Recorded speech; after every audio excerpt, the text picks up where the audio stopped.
محمد صلی اللہ علیہ وسلم سوشل میڈیا کے ذریعے رضوان سوال کر رہے ہیں. یہ کہہ رہے ہیں کیا ماہ رمضان میں ہونے والی برکتوں میں کچھ برکتیں باقی سال میں بھی جاری ہوتی ہیں یا نہیں؟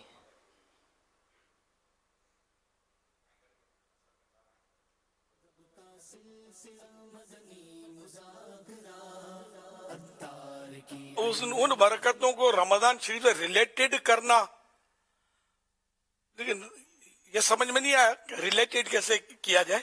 البتہ یہ کہ جیسے کہ مغفرت رمضان میں بہت زیادہ مغفرتیں ہوتی ہیں. روزانہ افطار کے وقت 10 لاکھ گناہ گاروں کی مغفرت ہوتی ہے. جہنم سے آزادیوں کو پروانے ملتے ہیں. تو اس کا مطلب یہ نہیں کہ رمضان شریف کے علاوہ مغفرت نہیں ہوتی کسی کی، یا کوئی جہنم سے آزاد نہیں ہوتا، کسی پر اللہ پاک کی رحمت نازل نہیں ہوتی. یہ تو سارا سال ہر وقت جب رب چاہے وہ مطلب جس کو چاہے بخش دے. تو یہ نہیں، آپ کے سوال سے مراد کیا مطلب رمضان کی برکتیں جو رمضان میں ہوں گی. رمضان شریف کے علاوہ بھی برکتوں کے وجہ خصوصی اوقات بھی آتے ہیں جو مطلب ہر رات میں ایک گھڑی مقبولیت کی ہوتی ہے، دعا قبول ہوتی ہے ہر رات میں سارا ہی سال. شب جمعہ پوری کے پوری جمعہ رات کو غروب ہوتا ہے جب سورج تو صبح صادق تک، یہ ساری رات جو ہے اس میں دعا قبول ہوتی ہے. اسی طرح جمعے میں 2 ٹائم ہوتے ہیں دعا کی قبولیت کے.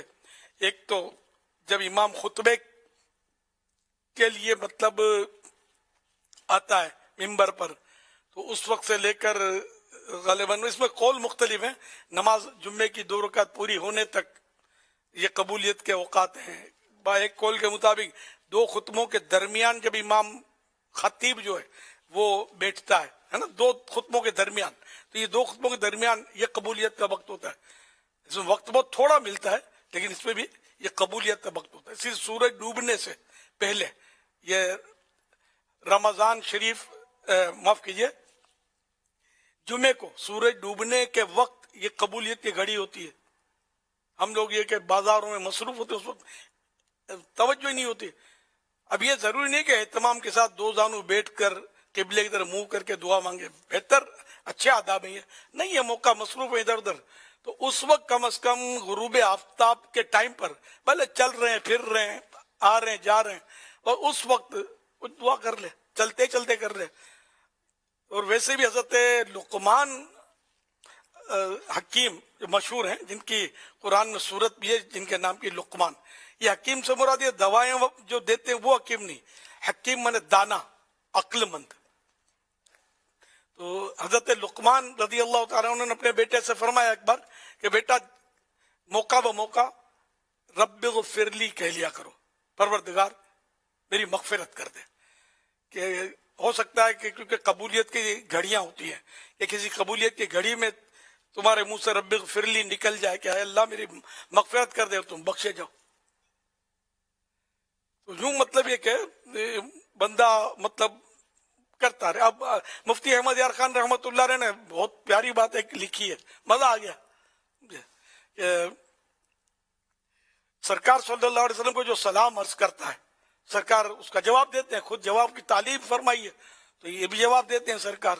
تو اگر سرکار کا سلام چاہیے تو وقتاً فوقتاً سلام عرض کرتے رہو.